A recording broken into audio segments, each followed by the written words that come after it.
नमस्कार, जय जय राम, जय सिया राम। मेरे प्यारे सभी दर्शकों, आज की इस वीडियो में एक बहन का बहुत ही जबरदस्त दर्द भरी कहानी में लेकर के आया। आखिर रक्षाबंधन तो मनाया ही जाता है, लेकिन रक्षाबंधन के दिन ही पिछले साल बिहार के एक छोटे से जिले की घटना है और वाकई आपके दिल को दहला देगी जब आप इस कहानी के इस किस्से के अंत तक बने रहेंगे। आप इसे हल्के में मत लीजिएगा, मजाक में मत लीजिएगा, कहीं यह घटना आपके साथ भी हो सकती है, इसलिए आप इस वीडियो के अंत तक अवश्य ही बने रहेंगे। तो बस देरी किस चीज के, चलो ना इस वाक्य को हम लोग शुरू ही करते थे। ये बात बिहार के एक छोटे से जिले की है। वहां पर जो एक बहुत गरीब परिवार में एक छोटी सी बच्ची पैदा होती है, लेकिन उसके माँ बाप इतने गरीब थे कि वह अपने बच्ची का पालन पोषण नहीं सही से कर पाते थे। लेकिन उस बच्ची के जो मामा और मामी थे, उनके यहाँ कोई औलाद नहीं थी, इसलिए मामा और मामी ने उस बच्ची को गोद ले लिया और अपनी बहन से जाकर के कहा कि बहन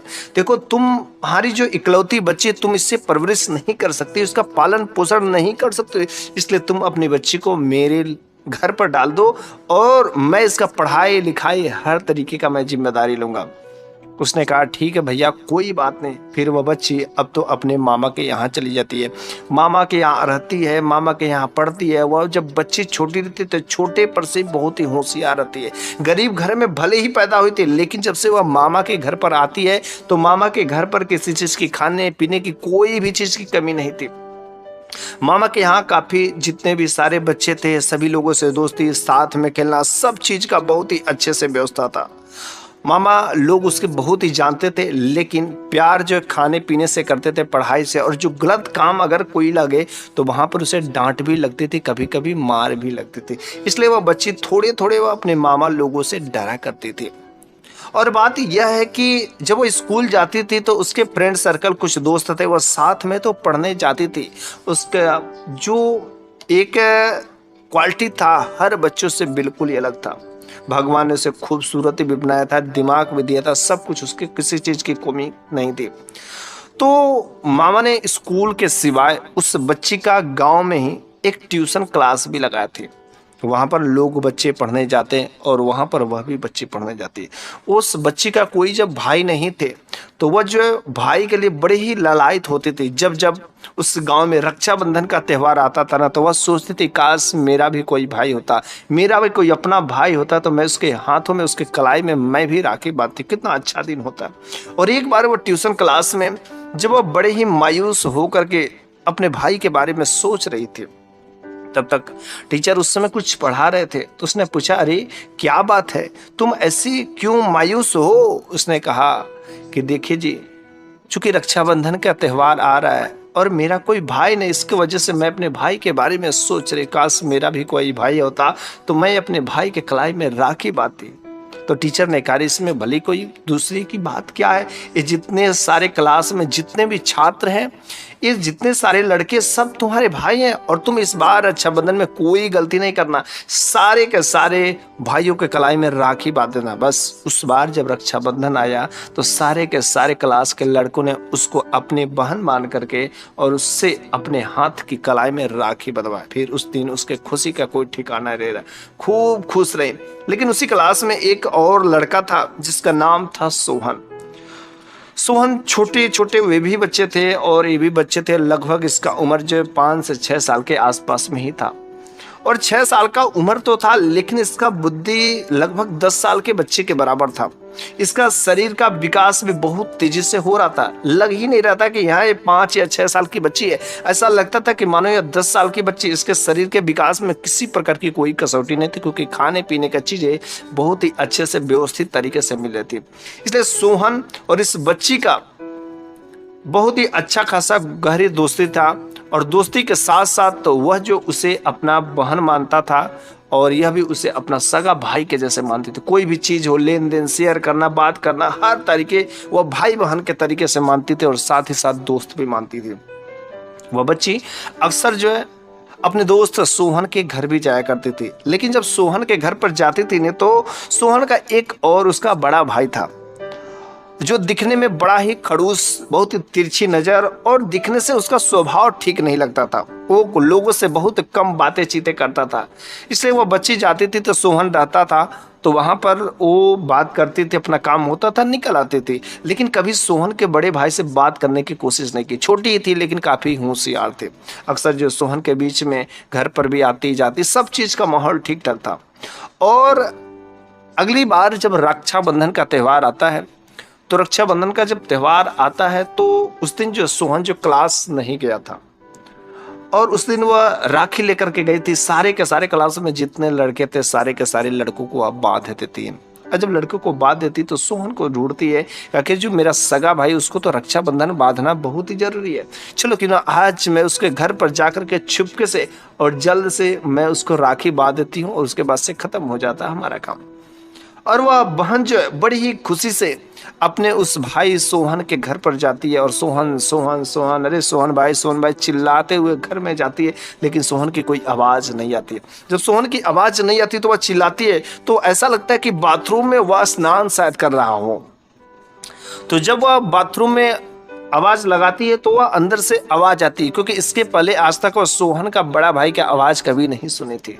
और सोहन का बड़ा भाई का जो आवाज़ था ठीक बिल्कुल सोहन की जैसे ही मिलती जुलती थी। इसलिए उसने सोचा कि लग रहा है कि सोहन जो स्नान कर रहा है। और जैसे सोहन स्नान कर रहा है तो उसने कहा, अरे भाई सोहन स्नान कर रहे हो, अरे आज रक्षाबंधन है, तुम्हें राखी बांधने के लिए मैं आई हूँ, अरे जल्द से स्नान करो। तो और बस वहाँ पर दरवाजे पर जो बाथरूम रहता है उसके गेट पर आ जैसे कह करके बात कहती, तुरंत दरवाजा खुलता है। और जैसे दरवाजा खुलता है और तुरंत उसको उस दरवाजे के उस बाथरूम के अंदर खींच लिया जाता है। जैसे बाथरूम के अंदर खींच लिया जाता है, क्योंकि जो सोहन का भाई रहता है, और सोहन का भाई रहता है कि देखो आज सोहन घर पर नहीं है, और मैं तुमको कितने दिनों से निशाना बना रहा था, लेकिन मुझे तो मौका ही नहीं मिल पा रहा था। तुम तो दिखने में बड़ी खूबसूरत लगती हो और मेरे मन को लुभा रहे, भले ही तुम छोटी हो, लेकिन आज तुम मेरी बात मान लो, वरना मैं तुम्हें मार दूंगा। और बस उसे डरा करके धमका करके और चुपचाप उसके साथ शांति से वो अपने मन के सारे ख्वाहिशों को पूरा कर देता है। वो अपना का सारा प्यास उसके साथ बुझा लेता है। बेचारी वह डर करके दुबा करके कुछ बोलती नहीं, दर्द से तड़प रही होती है, लेकिन कुछ भी कर नहीं पाती। फिर वहां से उसे छोड़ देता है। काफी दुखी स्थिति में वो अपने मामा के यहाँ पर आती। ये बात किसी से कुछ कहती नहीं है, क्योंकि उसके भाई ने बहुत ही धमका दिया था। उस दिन से सोहन के घर वह जाना बंद कर दी थी, क्योंकि यह बात बताए तो बताए किससे, क्योंकि अगर किसी को उस लड़की बता दी तो शायद सोहन का भाई जो दिखने से इतना उसे डरा दिया था, धमका दिया था कि वो उसे मार न दे, इस वजह से वो किसी से कुछ नहीं करती थी। और 2 महीने बीत गए। उसी बीच मामा के घर पर जो उसके मम्मी और पापा दोनों लोग घर पर आते हैं। लेकिन जब दोनों लोग घर पर आते हैं तो वो अपने मम्मी को देख करके बड़े ही खुश होती है। और जब खुश होती है तो रात्रि के समय में वो अपने मम्मी के पास में ही सोई रहती है, तो अचानक उसके पेट में दर्द होता है। जब दर्द होता है तो मम्मी से कहती कि मम्मी पेट में पता नहीं क्यों दर्द हो रहा है। उसने कहा कि ठीक है, कुछ दवाइयाँ खा लो, मेरे पास में है। और वह दवाइयाँ देती है और कुछ आयुर्वेदा भी देती है, और जिसके बाद जो है वह पेट का दर्द शांत हो जाता है। लेकिन फिर से 3 महीने 4 महीने हो जाते हैं, और 4 महीने बाद फिर से वैसे ही पेट में दर्द स्टार्ट हो जाता है। और जैसे पेट में जब दर्द स्टार्ट होता है तो वो अपने माँ से कहती कि माँ मेरे पेट में बहुत जोर का दर्द हो रहा है। फिर से वही पेन किलर और वही सब दवाइयाँ देती है, लेकिन इस बार उस दवा से वह पेट का दर्द बंद होने वाला नहीं था। उसकी हालत खराब होने रही थी। उसका पेट जो फूल रहा था, पेट का साइज बढ़ रहा था। वो समझती कि शायद पेट में गैस बन गया या कुछ ऐसी वैसी स्थिति होगी, कुछ गलत सलत खा ली होगी, इस वजह से शायद पेट में दर्द बन गया हो, पेट का साइज बढ़ रहा है। वो तो दवाइयों से तो ठीक नहीं होता साधारण दवाई, इसलिए वह जो है हॉस्पिटल में ले जाती है अपने बच्ची का चेकअप कराने के लिए। जब वो माँ अपने बच्ची का हॉस्पिटल में ले जाती चेक कराने, तो डॉक्टर साहिबा ने कहा कि देखिए जी, इस बच्ची का तो अल्ट्रासाउंड करना पड़ेगा, और अल्ट्रासाउंड करने के बाद ही पता चल सकता है कि इसके पेट में गैस बना है, कि इसके पेट में कीड़े हैं, कि क्या है, ऐसी क्या स्थिति कि जिसकी वजह से इस बच्ची का पेट इतना तेज से दर्द कर रहा है। फिर उस डॉक्टर साहिबा ने उसको अल्ट्रासाउंड वाले रूम में ले गया, और जब अल्ट्रासाउंड वाले रूम में ले गया तो जब डॉक्टर साहिबा ने उसका अल्ट्रासाउंड किया तो जो रिपोर्ट दिखा, वास्तव में देख करके सारे के सारे डॉक्टर भी हैरान रह जाते, चकित रह जाते हैं। फिर उसने तुरंत उसकी माँ से पूछा कि क्या आपकी बच्ची की उम्र क्या है, तो उन्होंने कहा भी तो ज्यादा नहीं है, 8 या 9 साल के आसपास में होगी। लेकिन वो डॉक्टर भी बड़ी हैरान हुए थे कि 8 या 9 साल में ऐसा कैसे हो सकता है, क्योंकि वह बच्ची गर्भवती हो चुकी थी। ऐसी विषम परिस्थिति कैसे क्रिएट हो सकती है? इस दुनिया में कुछ भी संभव हो सकता है। वह लड़की कम ईयर की थी, कम साल की जरूर थी, लेकिन उसके शरीर का विकास होने के साथ साथ उसका मासिक बहुत ही कम समय में आना शुरू हो गया था, लेकिन उसे पता नहीं चल रहा था, क्योंकि वह इस बारे में बिल्कुल ही नादान थी। जब डॉक्टर साहिबा ने इस लड़की का, उस बच्ची का रिपोर्ट उसकी माँ को दिखाया, तो बिल्कुल ही वह माँ भी हैरान रह जाती। अरे बच्ची, तुम ये क्या गलत काम कर दी, कौन सा ये क्या तूने कर दिया? फिर जो माँ ने 2-4 ठाटे लगाए और 2-4 चप्पड़ लगाने के बाद वह बच्ची बोल पड़ती है कि माँ, मेरे एक दोस्त है सोहन, और जब मैं राखी बांधने के लिए सोहन के घर पर गए थी ना, तो सोहन का भाई ने मेरे साथ में बहुत ही जबरदस्ती किया था, और फिर हमें तो लगता है ऐसा ही उसी के वजह से हुआ। पर उस माँ को बहुत ही गुस्सा आया, तुरंत अपनी बेटी को लेकर के सोहन के घर पर जाते हैं। और जब सोहन के घर पर जाता है तो सोहन से डायरेक्ट करती है, अरे सोहन, तुम्हारा भाई कहाँ है? अरे तुम्हारे भाई ने कितना बड़ा जो है गंदी हरकत मेरी बच्ची के साथ में किया, देख मेरी बच्ची के पेट में तुम्हारे भाई का खून पल रहा है, उसने मेरे बच्ची के साथ में छेड़खानी किया है, देख। अपने भाई से कहा ये गुनाह मान और इसको साथ में उसकी शादी करनी पड़ेगी, वरना खैरियत नहीं है। सोहन का भाई अंदर से निकल कर आते, कहते आप क्या बातें कर रही हैं आंटी, ऐसा मैं कर सकता हूँ? और अरे सोहन का इसके साथ दोस्ती हो सकती है, और मेरे से कितनी छोटी है, और भला आप इतने गंदी सोच रख भी कैसे सकती हैं? अरे मैं करना होता तो बहुत पहले कर दिया होता, लेकिन कितनी बार आती जाती रही। अरे मैंने ऐसा कहीं कुछ नहीं किया, इस जमाने में तो कुछ भलाई का चीज रहा ही नहीं गया। एक तो मेरे घर पर आती थी, मैं कभी कुछ नहीं बोलता था, और उल्टा ही मेरे भाई पर और मेरे पर ब्लेम। सोहन को भी बड़ा बुरा लगता है, क्योंकि भाई तो भाई होता, उसे रियलिटी पता ही नहीं था। सोहन भी भड़क जाता और कहता कि मेरे भाई ऐसा बिल्कुल ही नहीं कर सकता, अरे जाओ दोस्ती गई भाड़े में, आज के बाद तुम राखी मत बांधना, ऐसी वैसी चीजें बोल देता है। लेकिन सोहन को भी इसका हकीकत नहीं पता रहता है। फिर वह माँ जो अपनी बेटी को लेती है और शांति से घर पर चली आती है। जब शांति से घर पर चली आती है, बात किसी को बताती नहीं। और एक दिन मामा के घर पर सारे के सारे लोग कहीं किसी शादी में चले गए थे। जब शादी में चले गए तो बड़े ही प्यार से उस बच्चे की माँ ने सोहन के घर पर कॉल किया, और सोहन के घर पर जब कॉल किया तो उसका भाई ने फोन पिकअप किया, और फोन उठाने के बाद बड़े ही प्यार से कहा कि देखो बेटा, मुझे अपने गलती की प्रायश्चित हो गई है, कि मुझे पता चल गया है कि आखिर मेरे बच्ची के साथ में कौन नाइंसाफी किया। लेकिन बेटा मैं तुमसे कुछ बात कहना चाहती हूँ कि जो फोन पर बातें नहीं हो सकती। अगर तुम मेरे घर पर आ जाते तो बड़ी अच्छी बात हो गई। मैं तुमसे माफी मांगना चाहती हूँ। सुमन का भाई बड़ा ही खुश होता है, और फिर वह बड़ी खुशी में वो जो उसके घर पर जाता है। लेकिन जब वो वहां पर जाता है तो वह माँ कहती है कि बेटा आज यहाँ पर कोई नहीं है, और सच सच तू बता दे कि मेरी बेटी के साथ में वास्तव में तूने ही बदतमीजी किया है। वह कहता है, अरे आंटी मैं कितनी बार मैं आपसे बोलूं कि मैंने आपकी बेटी के साथ में ऐसा कोई गलत काम नहीं किया है। अरे आपकी बेटी के पेट में एक किसी दूसरे का खून पल रहा है, मेरा कोई नहीं है, हो सके तो आप चेक करवा लीजिए। लेकिन उस माँ के पास इतने सारे पैसे नहीं थे चेकअप कराने के लिए। वो कहती कि बेटा तू सही से बता, सच्ची बता दे, यहाँ पर कोई नहीं है, वरना जैसे कहती कि वरना, तो कहता है वरना क्या कर लोगे, तुम मेरा क्या बिगाड़ लोगी? बार बार कितने दिनों से करे, अरे मैं बार बार बोलो कि मैंने नहीं किया, मैंने नहीं किया। हाँ अगर मैंने किया ही होगा तो तुम क्या कर लोगे? वो कहती कि सच्ची तू बता, किया है कि नहीं किया है? वो कहता कि हाँ मैंने तेरी बेटी के साथ में किया है, बोल अब तू क्या कर लेगी, तू मेरा क्या बिगाड़ लेगी? लेकिन इससे पहले वो माँ काफी होशियार थी। वो मोबाइल में एक टेप रिकॉर्डर था, उसको चालू करके रखी थी, और सारी के सारी बातें रिकॉर्ड हो रही थी। और वो भड़क करके कहा था कि हाँ मैंने तुम्हारी बच्ची के साथ में रेप किया है, मैंने बेइज्जती की है, मैंने नाइंसाफी की है, मैंने गुनाह किया, बोल तू क्या कर लेगी? और ये सब बातें कह करके जैसे ही वो घर से बाहर तेजी से निकल रहा था, लेकिन उसकी माँ को दूसरा कुछ नहीं समझ आया।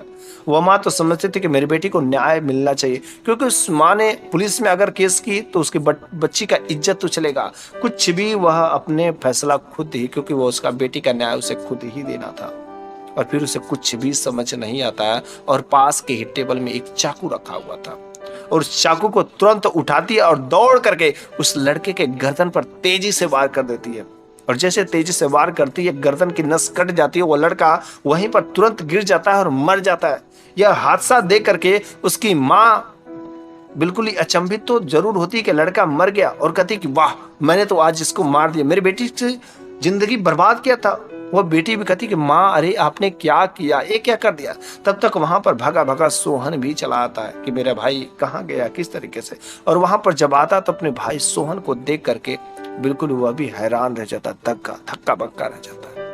तुरंत वह पुलिस को कॉल करता है और कॉल करने के बाद जब पुलिस आती है तो उस बच्ची की माँ ने सारा का सारा गुनाह अपने खुद कबूल कर लिया। उसने कहा हाँ मैंने इसको मारा है, लेकिन इसके पीछे साहब मैं कुछ सुनाना चाहते हो, आप लोग ध्यान से सुनिएगा। और उस लाउड स्पीकर को जब वो ऑन करती कि सारी के सारी बात सोहन को भी पता चल जाती है, फिर जो पुलिस वालों को भी और जितने भी गांव वाले पद रहते हैं सारे के सारे लोगों को पता चल जाती है।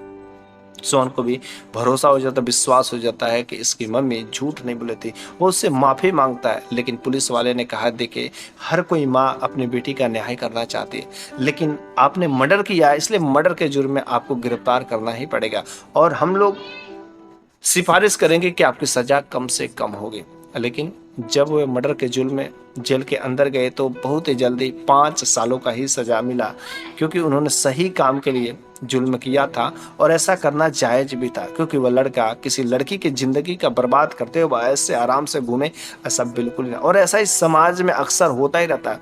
इसलिए कभी भी कोई लड़की अगर बगैर किसी भाई को रक्षाबंधन बांधते तो इसमें कोई बुरी बात नहीं है, लेकिन अपनी इज्जत को दांव पे नहीं लगाए। अगर किसी के साथ भी अगर कोई ऐसा कुछ घटनाएं हो जाती है तो आप हमेशा सतर्क रहना चाहिए। इस समाज में बहुत सारे ऐसे लोग होते हैं जो अपने भाई तो कहते हैं लेकिन मौका मिलने पर तुरंत कसाई बन जाते हैं। इसलिए कभी भी बगैर लोगों पर, अनजान लोगों पर आंख बंद करके भरोसा नहीं करें। जब तक पूरा भरपूर विश्वास न हो जाए तब तक आंख बंद करके किसी पर भरोसा करने के जमाना नहीं है। तो बस मेरे प्यारे सभी दर्शकों, यह कहानी आपको कैसी लगी, आपके दिल को छू गई कि नहीं छू गई, आप कमेंट बॉक्स में जरूर जवाब दीजिएगा। यह रक्षाबंधन जो आने वाला है, इस रक्षाबंधन का ढेर सारी मैं बधाइयाँ आपको देता हूँ, लेकिन इस बार का रक्षाबंधन सभी भाई बहन अपने सारे दुख, गिले शिकवे, नाराजगी अपने बहन और भाइयों के बीच में ख़त्म करके अपनी बहनों से राखी जरूर बंधवाएं और जो कुछ भी उपहार हो वे अवश्य दें। तो बस आज के इस वीडियो के लिए बस इतना ही। अगले वीडियो में मैं फिर से कुछ ऐसी ही नई शानदार कहानियाँ लेकर के हाजिर हूँगा। तब तक के लिए धन्यवाद।